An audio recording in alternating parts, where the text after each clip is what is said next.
Bom dia, sejam todas e todos muito bem-vindos a mais um evento do Instituto Humanitas Unicinos IHU. Meu nome é Cleusa Andreata, integro a equipe de coordenação do Instituto Humanitas e estou encarregada de fazer a moderação do evento de hoje. E agora, na modalidade de eventos virtuais e assegurando interações com os participantes em nossos eventos, o IHU mantém seu padrão de debates com convidados e convidadas nacionais e internacionais, ampliando seu alcance para qualquer parte do globo conectada à internet. Quem quiser saber mais sobre a programação do IHU pode acessar a nossa página ihu.unicinos.br/eventos. E também não esqueçam de curtir os vídeos, se inscrever no canal do IHU no YouTube e também compartilhar os conteúdos do IHU nas suas redes sociais. A íntegra da conferência de hoje ficará disponível no nosso canal do YouTube e pode ser acessada e compartilhada a qualquer momento. Hoje nós estamos recebendo a professora doutora Adriana Valério, que apresentará a conferência Mulheres na Igreja e Ministérios Ordenados, Impasses, Urgências, Perspectivas, um evento que integra o ciclo de conferências Igreja, Ministérios, Liturgia, Desafios e Perspectivas na Confluência das Crises Atuais. Comunicamos que essa conferência está sendo transmitida ao vivo pela plataforma Teams e pelo YouTube no canal do IHU. E também para a comodidade das pessoas que acompanham nossos eventos, este evento está sendo transmitido diretamente na página do IHU. Lembramos algumas questões práticas aqui. Quem se matriculou ou pretende se matricular nesse evento, isso pode ser feito ainda agora, não esqueçam de acessar o formulário disponível no link de perguntas e respostas do Teams. Especialmente quem deseja certificação, precisa acompanhar o evento através dessa plataforma. E é algo muito prático, muito rápido para fazer. Quem tiver alguma dúvida ou alguma dificuldade, pode enviar suas questões também através do chat do Teams ou do YouTube, porque aí nós temos vários colegas que estão nos bastidores para oferecerem a ajuda que se fizer necessária. Apresentamos aí alguns dados da nossa convidada de hoje, a professora Adriana Valério. Ela é graduada em Filosofia e Teologia, é historiadora e professora de História do Cristianismo e das Igrejas na Universidade de Estudos de Nápoles, Frederico II, na Itália. Há mais de 40 anos, a professora Adriana se dedica à pesquisa de fontes e testemunhos para a reconstrução da memória das mulheres na história do cristianismo. E isso, por si só, justifica a importância de nós estarmos convidando para o evento de hoje.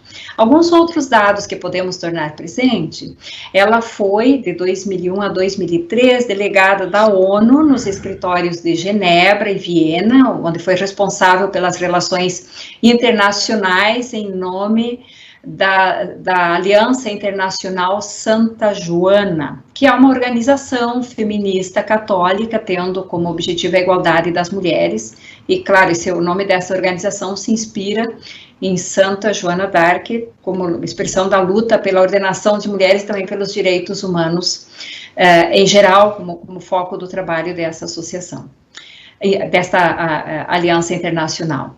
De 2003 a 2007, a professora Adriana foi presidente da AFERT, Associação Feminina Europeia pela Pesquisa Teológica, e com outras colegas ela fundou a Coordenação de Teólogas Italianas.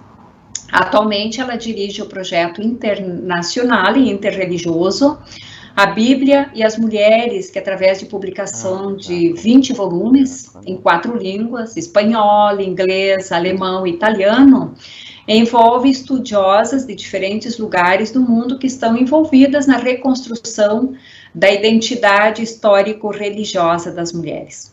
E ela é também presidente emérita da Fundação Valério para a História da Mulher.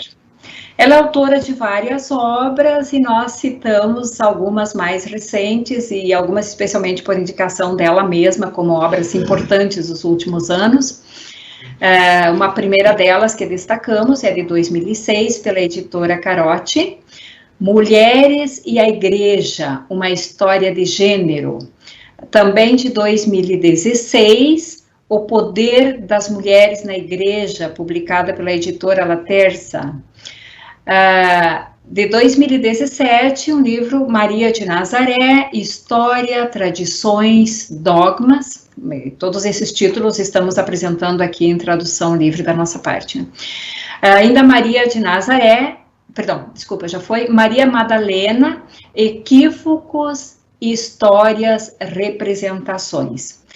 E nós temos publicado na página do IHU uma resenha desse livro, que anteriormente foi publicado no L'Osservatore Romano, no dia 23 de junho de 2020, para quem tiver interesse em localizar, e nesta resenha, essa resenha feita também por, segundo Gianfranco Ravasi, que é um exegeta e cardeal, ele diz que trata-se de um verdadeiro retrato de Madalena, desenhado de modo perfeito, uma apreciação muito importante e muito significativa, não é, professora Adriana?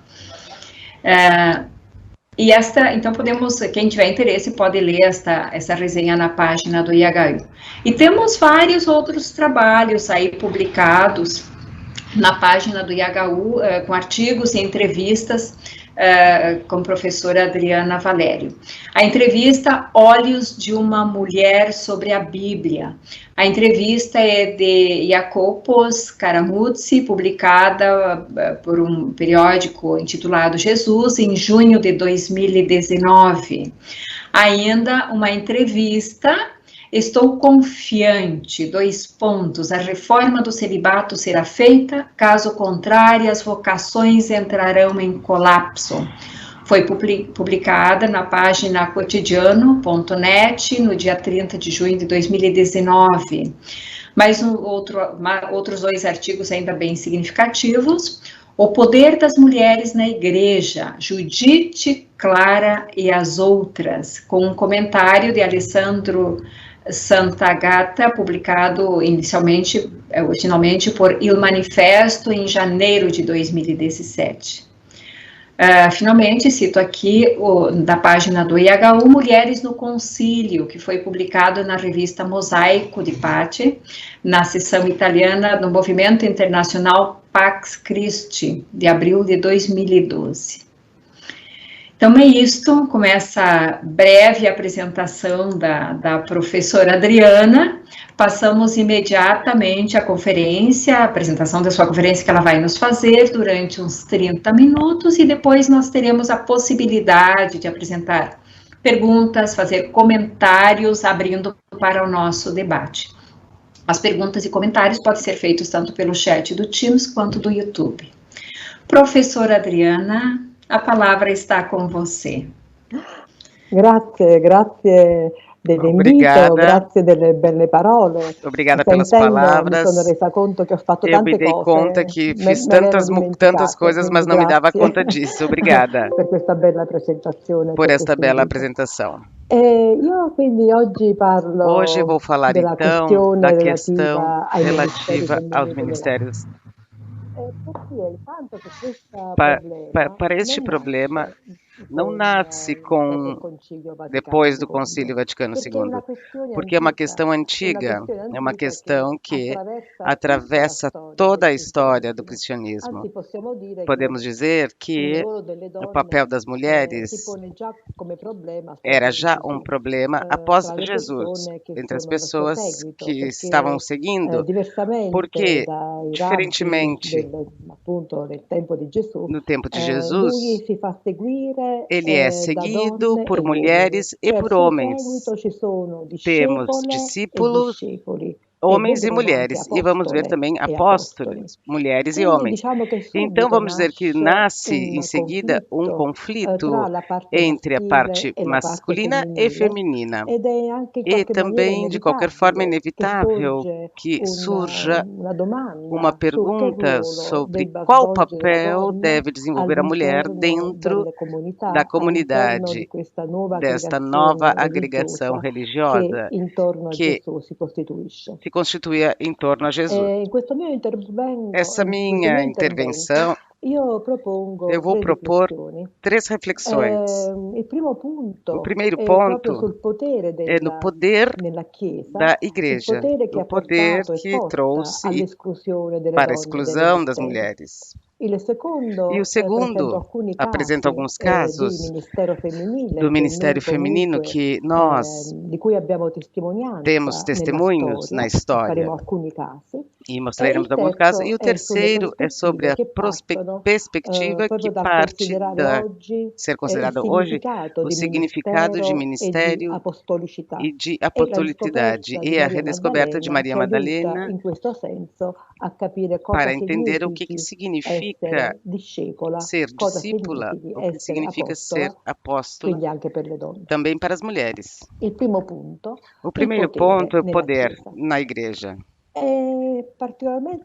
Particularmente interessante o fato de que, se nós lermos as cartas de Paulo, que o apóstolo Paulo manda nas cartas romanas, no capítulo 16, se vocês lembrarem, ele fala para diversas mulheres, chamando pelo nome. E para cada nome, ele indica também o papel que ela tinha. O apóstola Júnia fala de missionários, de colaboradoras, de donas de casa que acolhiam a comunidade. Então, nós temos um testemunho claro de como as mulheres tivessem um papel significativo dentro das comunidades cristãs. E também, dentro das cartas de Paulo, nós vemos que temos redimensionamentos do papel da mulher, que nós encontramos seja no Evangelho que no Corpus Paulino. Lembrem que da expressão da 1 Coríntios 14:34, as mulheres ficam mudas na Assembleia. Esta frase trouxe para a história da Igreja uma exclusão das mulheres da palavra autoral, de poder, por exemplo, ter qualquer papel autoral dentro, e foi interpretada esta frase em termos absolutos, universais. Uma outra frase que foi atribuída a Paulo, mas não é dele, faz parte daquelas que são chamadas as cartas pastorais. Então, vamos retomar do segundo ponto. As mulheres exercitaram poder na igreja?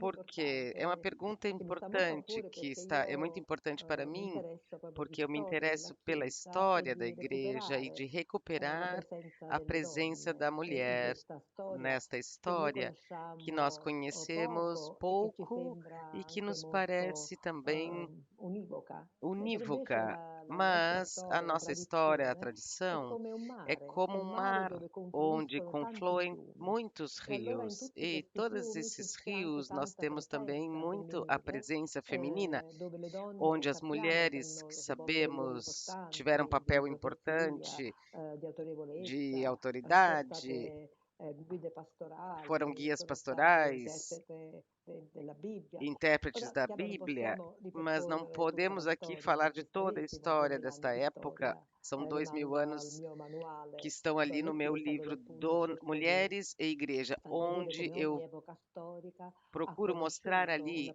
a presença significativa das mulheres.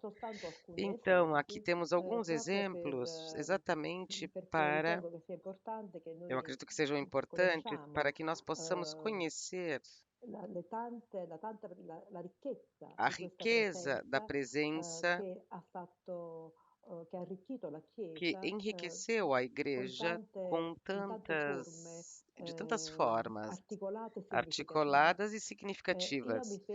Eu falarei de alguns exemplos retirados da ortodoxia, porque seria também interessante, mas teria aí uma outra conferência, o papel das mulheres naqueles movimentos que foram considerados heréticos, porque muitas vezes aqueles movimentos, elas tiveram ministérios ou celebraram eucaristias. Temos ali a hierarquia também das mulheres. Mas, em outro momento, poderemos falar sobre isso. Mas, aqui, o que nós encontramos na grande tradição da ortodoxia? Então, temos que dizer que nós vimos como as mulheres exercitaram tantos papéis na comunidade primitiva. Também o ministério não tinha uma forma clara, rígida, mas eram diferenciados os papéis ministeriais porque correspondiam às exigências das comunidades que solicitavam este serviço. Então, nós temos também, nas cartas de Paulo, nós conhecemos ali a ordem das viúvas, das virgens, e depois, indo adiante, na Idade Média, também as abadesas, para indicar alguns grupos de mulheres onde elas tiveram um papel ministerial ligado a serviços que ofereciam dentro da comunidade, em base às exigências. Certamente é muito significativo o poder das abadesas, porque praticamente para toda a Idade Média, por mais de 500 anos, nós tínhamos monastérios femininos, beneditinos, onde as abadesas tinham um papel que se chama semi-episcopal, isto é, tinham a mesma autoridade do bispo, porque governavam territórios onde não existia somente os monastérios, mas também a terra em volta do monastério, igrejas, padres, agricultores, todos eles sujeitos às abadias que respondiam muitas vezes diretamente ao Papa e que não eram submetidas nem aos bispos no território.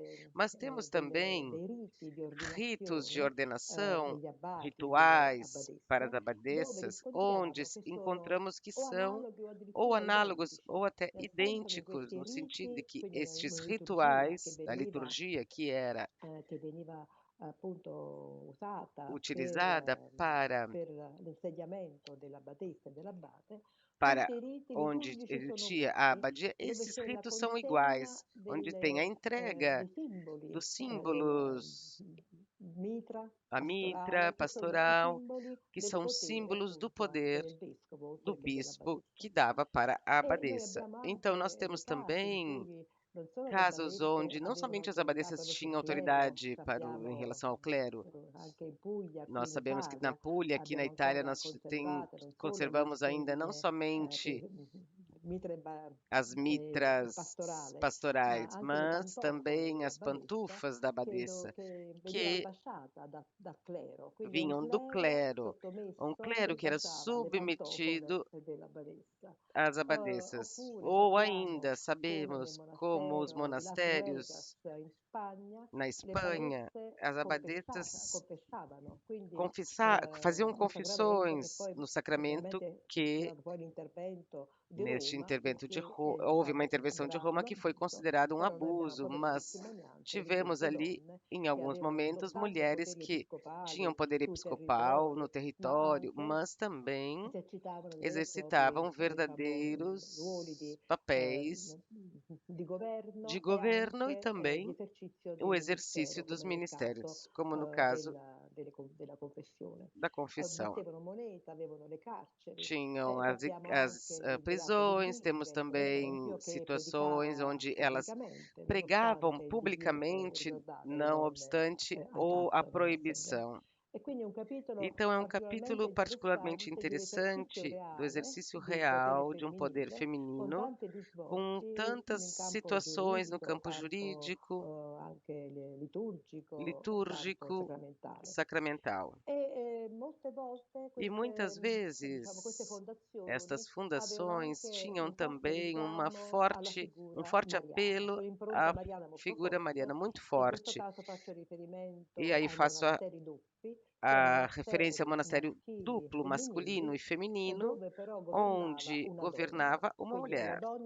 É a mulher que governava também na parte masculina. E nós temos ali exemplos na França, na Itália, Guglielmo de Vercelli, ou ainda na Suécia, Bridget de Svécia. São 3 nomes de 3 fundadores de monastérios duplos que foram chamados para o papel da Maria. Tem na Pentecoste, Maria está no centro.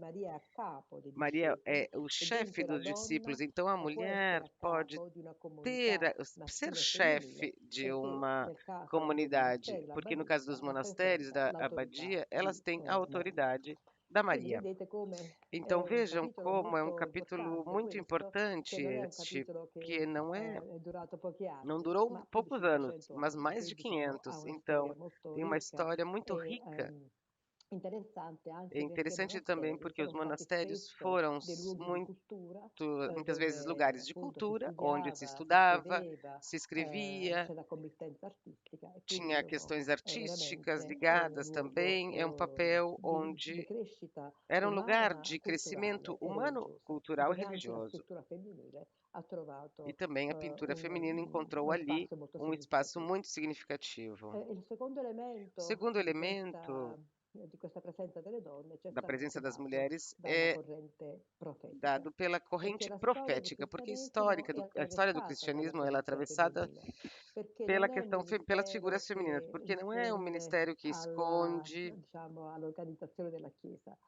se esconde, quer dizer, um dom, é o dom que Deus dá, para todos, para mulheres e homens. Então, tem este filão de um serviço das mulheres que dão para a igreja, um serviço político, porque este dom político no sentido em que ele é colocado para o bem da comunidade, para construir o bem da comunidade. Então, é um papel importante que muitas vezes mulheres exercitaram no momento em que onde houve a reforma da igreja.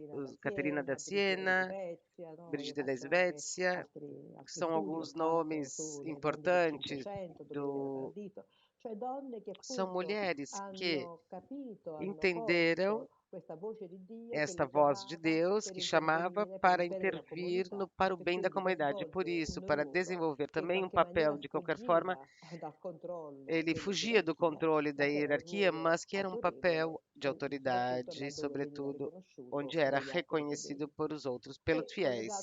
E ligado a isto, o outro elemento, o exercício do poder da história da igreja, que foi dado pelo magistério feminino. Porque até o Concílio de Trento, onde foi, de qualquer forma, imposta a figura do confessor, do padre espiritual, até aquela época nós tivemos a figura feminina da mãe espiritual, isto é, mulheres onde eram reconhecidas por homens e mulheres que eram confiadas a eles para serem guiadas na fé. As mães divinas, as beguinas, que são as mulheres da Idade Média que trabalhavam, conheciam a Bíblia, escreviam, se reuniam e criavam um verdadeiro e próprio magistério feminino através das palavras ou através dos escritos, que começavam a elaborar na língua mãe da época, que não é mais o latino, mas a língua dos padres, a língua da igreja. Então, é um capítulo interessantíssimo dessas mulheres carismáticas que tinham papéis, exercitavam papéis importantes e que eram seguidas por pessoas que reconheciam a sua importância. Caterina de Siena, por exemplo, e a sua família que a acompanhava pelas as estradas da Toscana. Terceiro ponto é aquele relativo ao ministério e à apostolicidade. Nas décadas que os pressupostos antropológicos que consideravam a mulher inferior, inadequada, que não podia desenvolver papéis significativos, todos esses elementos ligados à cultura, à antropologia, a contextos sociais políticos, ficaram desses todos dois elementos na Igreja Católica, aquele ligado à tradição, na Igreja que não foi permitido às mulheres no ministério, e o outro, Jesus nunca ordenou nenhuma mulher. Então, relativamente à tradição, vamos partir da igreja quando ela mudou muitas coisas. Durante o milênio, estruturas, práticas, mudou várias coisas, e os aspectos institucionais correspondem à história. A própria igreja se configurou naquela forma, não porque fosse um modelo para sempre, mas porque correspondeva ao contexto histórico e social e político da época, que era um modelo que não é perene nos séculos, mas sofreu também durante os séculos transformações. Um outro elemento, naturalmente, relativo a Jesus, é necessário dizer que Jesus não constituiu um sacerdote entre os seus discípulos, ele mesmo não era um sacerdote. Os estudos mais recentes mostraram que Jesus não quis fundar uma estrutura religiosa hierárquica masculina, assim como se foi constituída no tempo, que depois correspondia a outras exigências sociais, mas a sua atenção era ligada a uma renovação da vida em vista do reino de Deus e uma radical mudança às formas de autoridade e de poder.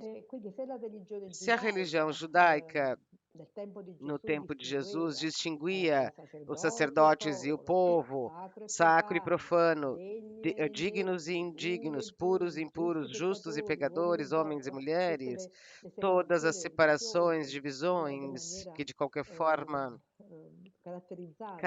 caracterizavam aquela cultura, nós sabemos como Jesus colocou em discussão todas essas separações e que também saiu do âmbito do sacro porque não funda um novo sacerdócio contraposto ao velho, mas supera essas discriminações, as castas e coloca a fé numa relação de amor e de compartilhamento entre as pessoas em uma comunidade de serviço recíproco. Além disso, o termo discípulos inclui mulheres e homens.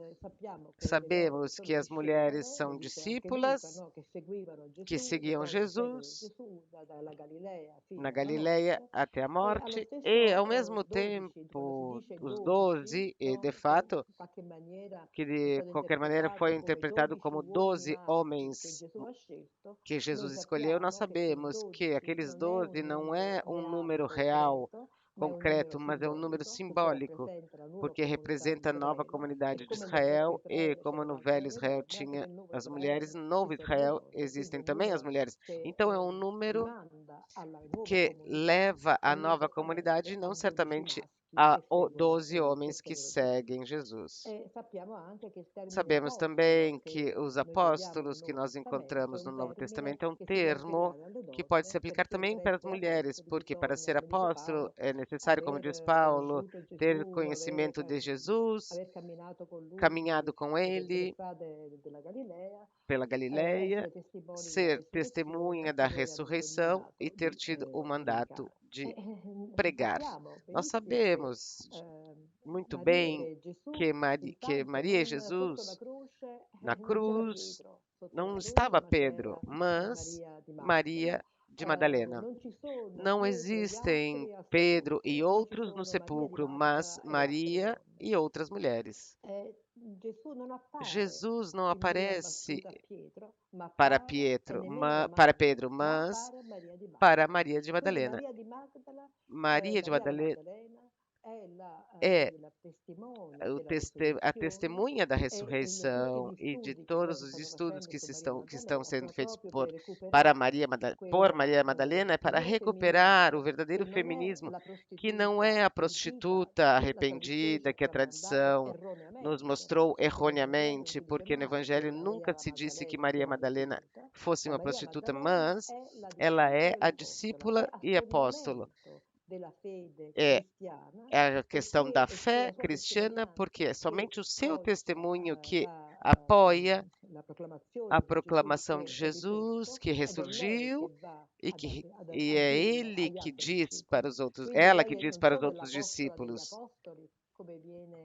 Não é como chamada pelos padres, ela é o apóstolo de Cristo, porque ele apareceu para ela, a discípula predileta, e que depois é convidada para ir para os outros apóstolos para confortá-los e falar que ele tinha ressuscitado. Vocês entendem? Então, o que acontece? Que o próprio Paulo, quando faz a lista das aparições de Jesus, ele uma lista longa de homens e tira também as mulheres e até Maria Madalena. Exatamente, e sabemos que um grande equívoco, sobretudo levado adiante pela questão pelo tempo romano, é que praticamente coloca à sombra o papel dos discípulos, discípula como Madalena, porque identifica ela com aquela prostituta arrependida, anônima, que o Evangelho de Lucas fala. E sabemos que existe uma bela diferença, que a discípula de Jesus é uma prostituta ou é um apóstolo. E isto trouxe claramente na transmissão da história uma falta de conhecimento e um não reconhecimento das mulheres e do papel das mesmas. É claro que esta organização do Evangelho por Paulo, do papel da Madalena, teve como êxito depois as instituições, a estruturação hierárquica masculina da comunidade religiosa, que depois se tornou um modelo único e absoluto. Esta carta foi considerada a garantidora da transmissão da mensagem de Jesus. E Maria Madalena foi retirada desta, onde ela devia estar, ser a primeira nesta sucessão, e não foi reconhecida, então isso significou bloquear nos séculos o papel ministerial das mulheres. Por isso, a sua redescoberta hoje pode favorecer um pensamento da identidade das instituições da igreja e do papel das mulheres dentro da própria igreja. Termino com uma citação tomada de uma pessoa afro-americana que, de 1839, colocava em evidência como uma diferente leitura da Bíblia por parte das mulheres, que teria permitido uma participação na vida da igreja, porque as mulheres leram a Bíblia e interpretaram de forma diferente da tradição. Então, no momento em que tiveram uma relação direta, tinha tantas possibilidades colocadas na sombra, digamos, pelos homens. Então, é importante aqui, ela diz, quanto possa parecer estranho no dia de hoje que uma mulher pregue, se deveria recordar que nada é impossível para Deus. Ela contestava isso. E por que deveria ser impossível, heterodoxo, impróprio, pregar por uma mulher, visto que o Salvador morreu por uma mulher como para o homem? Se um homem pode pregar porque o Salvador morreu por ele, por que não pode fazê-lo para a mulher, visto que ele morreu também por ela? Não foi Maria Madalena a primeira a pregar o Salvador e a doutrina da ressurreição. Não é o culmine do cristianismo. Não recolocamos nela todas as nossas esperanças, como diz São Paulo? Então, Maria Madalena, uma mulher, não pregou o Evangelho? Sim, porque pregou a ressurreição do Filho de Deus crucificado. Então, o ministério, nenhum ministério é incompatível com as mulheres, assim como Deus não é com a feminilidade. Nós fomos salvados porque Cristo era de sexo masculino, mas porque pegou para si a humanidade inteira, que inclui qualquer sexo. Obrigada. Grazie, professora Adriana. Grazie per la vostra presentazione, recuperando informazioni, dati così significativi e importanti dal punto di vista storico, biologico, antropologico, sulla questione della donna nella Chiesa oggi. Uma provocazione. Vamos agora para o debate e temos uma provocação, uma pergunta apresentada por César Lemos. Eu leio em italiano aqui, uma tradução rápida. Cosa sarebbe la nostra Santa Chiesa senza la donne? Fanno tutto e non possono assumere il diaconato. Sono ministri dell'Eucaristia, catechesi, teóloghi. Che pode parlare su questo lei? Sì, infatti, quello è il problema, che le donne sono fondamentali nella Chiesa, Fundamentais na igreja, foram fundamentais, são até hoje, pelo aquilo que fazem, desenvolvem. O problema é que não é reconhecido o seu papel, especialmente no Brasil, onde temos tantas comunidades guiadas por mulheres. O Sínodo colocou em evidência o papel das mulheres no Brasil e o reconhecimento também é sempre difícil, porque esta é uma questão de poder, não somente das mulheres, entre no governo da igreja, porque se fosse um serviço, aquele dos homens não teria problema, todos poderiam prestar este serviço. Infine, puoi commentare come percepisci gli sforzi di Papa Francesco sulla questione della donna oggi? Sì, il Papa ha fatto delle cose molto Fez significative coisas muito perché importantes, intanto porque ha sempre sottolineato l'importanza sempre di falou declericalizzare de la Chiesa, de tirar o clérigo da igreja, digamos, a estrutura para poder dar espaço às mulheres.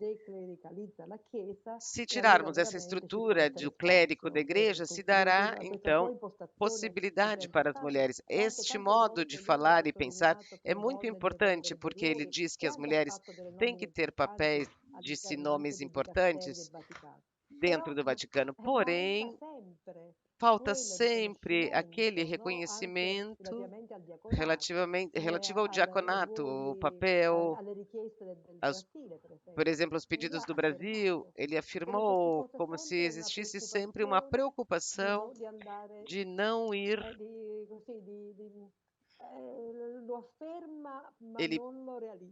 Ele fala, mas não realiza. Fala que as mulheres devem ser uma parte fundamental da igreja, mas bloqueia a questão do diácono, por exemplo. É sempre uma estrada dupla, porque existem limites também humanos, mas tem a boa intenção, mas falta sempre a mudança da estrutura, porque se não mudar a estrutura, não é possível ter uma mudança real nas comunidades. Sim. Professora Adriana, muito obrigada pela sua contribuição com os estudos e debates que nós promovemos pelo Instituto Humanitas. Agradecemos a presença de todos e todas que assistiram à conferência. Pedimos desculpas pelos pequenos transtornos, mas procuramos corrigir na medida do possível. Possivelmente os vídeos que ficaram gravados no YouTube serão editados e disponibilizados para todos aqueles e aquelas que tiverem interesse em retomar. esta apresentação muito significativa nesse momento. Grazie a voi veramente di questo avermi accolto tra di voi. Por ter podido fazer essa conferência juntamente a vocês. E lembramos que essa conferência, como todas as outras demais, então ficarão depois disponível no YouTube, vocês podem compartilhar, assistir novamente, divulgar com outras pessoas.